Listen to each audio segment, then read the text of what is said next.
The kiss. It's kind of weird to talk about the kiss, but isn't there something magical about the kiss? And the kiss is really emblematic of something even bigger than us. Maybe it's emblematic of your dreams coming true, or something that you want, or getting to that next level, or the way you want your marriage to go, or wealth coming into your life, or taking your business to that next level. I know for me, the kiss changed my entire life. It was that good, and I'm going to tell you about that one particular kiss in my past in a way that's really going to improve your life and improve my life all over again.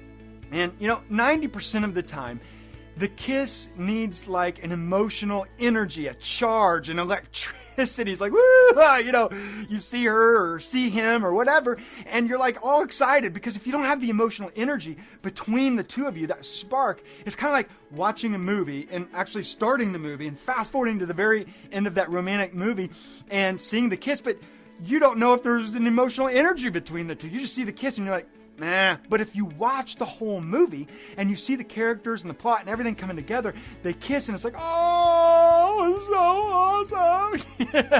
It's pretty cool. And for me, the kiss that changed my life, it's like if you could give a kiss, deliver a kiss that not only gets her to like the kiss, but to also like you, to fall for you. That's what I want to share with you, that will also not only get you a girl or get you the guy, but improve your life dramatically and take you further faster. For me, it started when I was 12 years old, all the way back in the 7th grade, where my dad took me to this big white building where they're having this big VBS camp. We open up the side door because we're a little late, and I walk in. I didn't take 2 steps. And what's any 12-year-old boy do? He scans the room, like I did for pretty girls. And boom, my eyes landed on this girl over in the corner. And I thought, wow, my heart starts racing, my pulse is flying around. And that's step number 1, is you got to have clarity about who it is you want to deliver the kiss to and what kind of kiss. You got to have clarity about your life in general, right? To improve your life, you got to know where you want to go, what you want to do.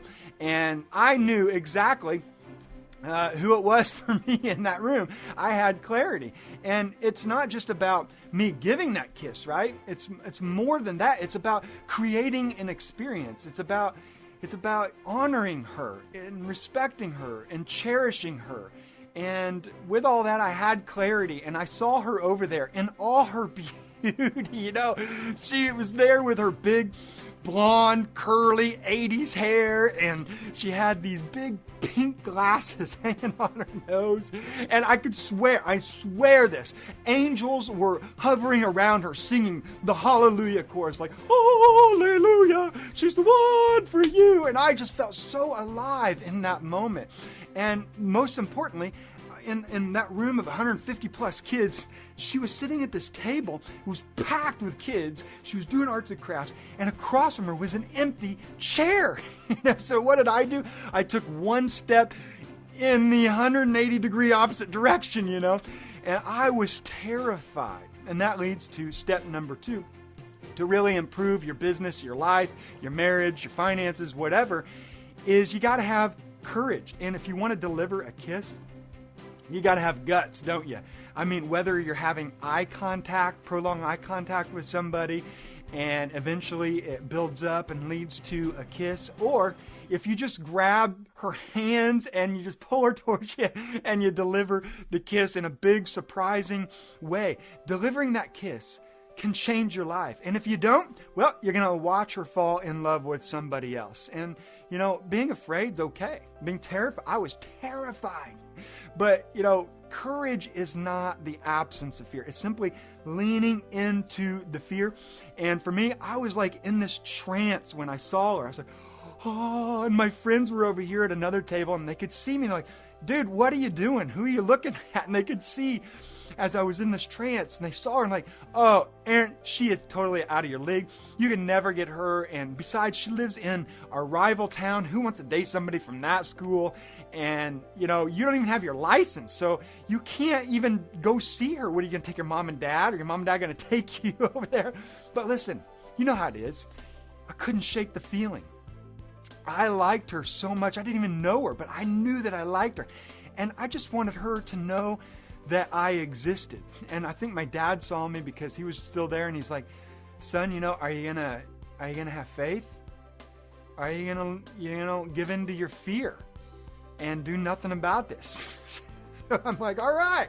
I'd sat and sitting down by my friends, and I stood up like a champion, and I started to go towards her, and my feet felt like cement blocks, and I had sweat and perspiration going down my face, and I felt my hands shaking, and all these what ifs were going through my mind. You know how that is, right? It's like, well, what if I'm embarrassed? Or what if she doesn't like me? Or what if I say something stupid? What if I start bumbling, stumbling, and mumbling and put myself out there, and I'm humiliated with my life? And I felt this, heard this whisper in the back of my head that was like, it's not worth it to be humiliated. And as I heard that whisper, I could see her tilt her head. To be honest, my heart melted. And I'm like, she's so worth it. And that gave me the courage that I needed. So I began walking towards her. I was awkward, but I put one foot in front of another, and she looks up. She didn't look at me, but I was terrified that she was going to look at me. So I tried to, make myself invisible, and all these what ifs start coming back. It's like, what if she sees you?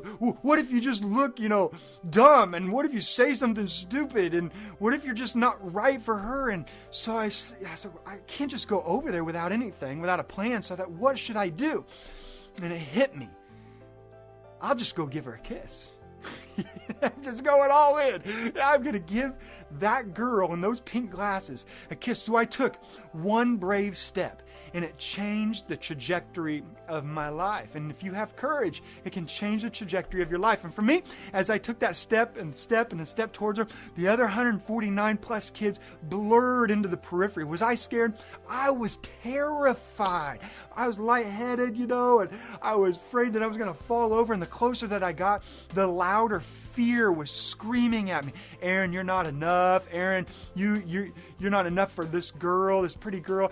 You're not smart enough. You're not strong enough. You're going to say something stupid. And I was so terrified. But before I knew it, I was sitting in that empty chair across the table from her. And as soon as I sat down, she looked up. And then looked right back down, doing her crafts like, who cares if this guy's sitting across from me? And that's step number 3. Once you got the clarity about your life, or about the girl, or about the guy, or about the finances, then you get the courage. You got to have guts to go after it and put yourself out there. You got to have confidence. And confidence is simply this: believing in yourself, believing in the process, believing, it's all going to work out. And for me that day, I had to believe that this would be good for her, not just give her a kiss, but would this honor her? Would this be good for her? And without confidence, without believing in yourself and in the process, it gets really awkward, really fast, really unnatural, and it gets kind of weird. But with confidence comes some control. With confidence, it's like leading her and drawing out the experience. And a lot of guys and gals like it when you lead and you show and emit true, authentic, humble confidence. Not arrogance, but humble confidence. So I sat there, and she's doing her arts and crafts, and I thought, how am I going to give her this kiss? Am I going to lean over the table and give her the kiss? Am I going to get up, walk around and give her the kiss? Am I going to crawl under the table and deliver this kiss? I couldn't take the pressure. I was freaking out. I couldn't believe I was sitting there. So I just, with all my courage and all my confidence, mustered up in the best junior high 7th grade way that I could. Excuse me. Excuse me. And she looks up. Excuse me. May I give you a kiss? And if you open up the dictionary and you turn to the word eternity, this is the moment that you would see. And she said, what? Like, she didn't hear me. And so my confidence is shaken. Like, now people are looking up from the table, and I'm like, oh my gosh, all these people have heard me, and I'm going to be embarrassed and humiliated, and everyone's going to say this at the rival school and at my school, and I'm never going to be able to go to school again. Life's going to be over. But you know what? I just got it out there again with the confidence that I could muster up, and I said, may I give you a kiss? and her jaw, I knew that she heard this time because her jaw hit the floor, her face turned tomato red, and you know what? I didn't expect that. I didn't know what to expect. I didn't plan anything beyond saying, may I give you a kiss, and delivering the kiss. And so, in those moments of unexpected circumstances or things happening in your life, you got to go beyond clarity and courage and confidence. You got to have a calmness, a coolness about you in those moments. You got to stay cool like the Fonz, or however you think about it. And here's why. People will match your emotional state. And if you're giving the kiss, she'll match or he'll match your emotional state. So if you're all weird and freaking out, and getting awkward, she's going to be awkward, or he's going to be awkward, and he's going to freak out, or she's going to get all nervous if you're nervous. And here's why we know this. Psychology tells us that we all have mirror neurons in our brains. Mirror neurons. And so when people see you and are in your presence, they begin to match what you're doing, and your tone, and your vibration, and your frequency, and your joy, and your aliveness for life, or your depression for life. Or if you're freaking out about the kiss, she might freak out and slap you. But if you remain calm in the unexpected circumstances and unexpected environment, she will have this emotional curiosity. And that's the whole point, isn't it? It's not really even about the kiss.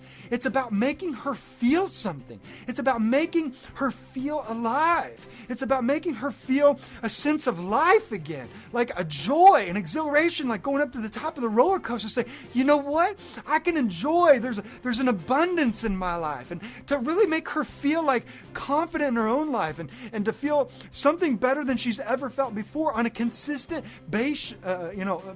That's why anticipation is so important in kisses, is delivering the kiss, because it just builds that emotion. And for me, in that moment, I had the C's, I had the clarity, I had the courage, I got over there, I took the guts to do it, I mustered up the confidence to say it. And now in this unexpected circumstance, I needed to remain calm and cool and collected in this. So I did. She was beet red. Her jaw was on the ground. The people around me heard, they were laughing, but I remained calm. And I just went for it. I leaned in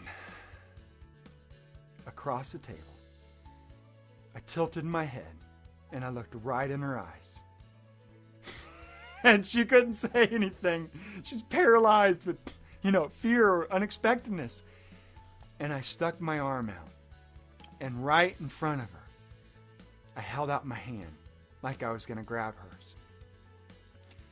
And I opened it up, and out fell a Hershey's Kiss. And I mean, what'd you expect? I was in the 7th grade, and for me, I felt cool doing that, I was trying to win this girl's heart in any way I could and to impress her. And she had such a red face. I didn't think it'd get any redder, but she was so embarrassed, and I didn't know what to do. People were laughing, and I felt humiliated. I didn't know if it was a good laughter, an embarrassing laughter. So I get up calmly, and I walk away. And you know what? We never said another word. I didn't know her name. She didn't know who I was. We didn't talk the rest of the day.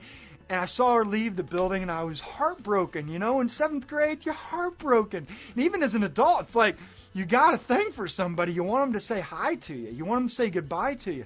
You want to start something that matters between the two of you. And that didn't happen. And so for the next 2 weeks, really, as a junior high boy, I was heartbroken. I had heartache. My dad was like, why don't you call her? I did. No answer. Nobody called me back. And I felt like a loser. I felt like a failure. I felt like, this is the girl. I knew I could go on with someone else, but this is a girl I wanted to try to be with. And, I felt big time sadness just moping around.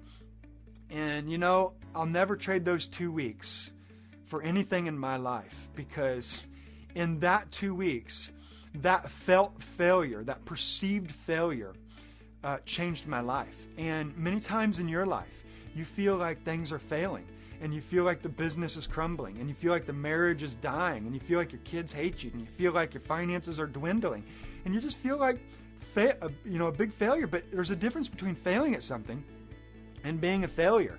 fail at something, you learn, you pivot, you learn and turn towards the opportunity, and you move on.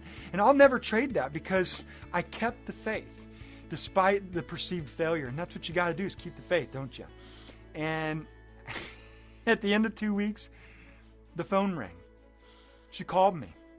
And on the phone, I asked her out to the junior high dance. Took her to the rival school.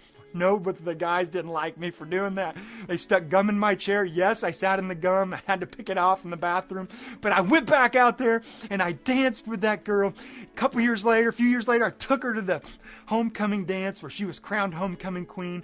A few years after that, I knelt down on one knee and I said, "Will you marry me?"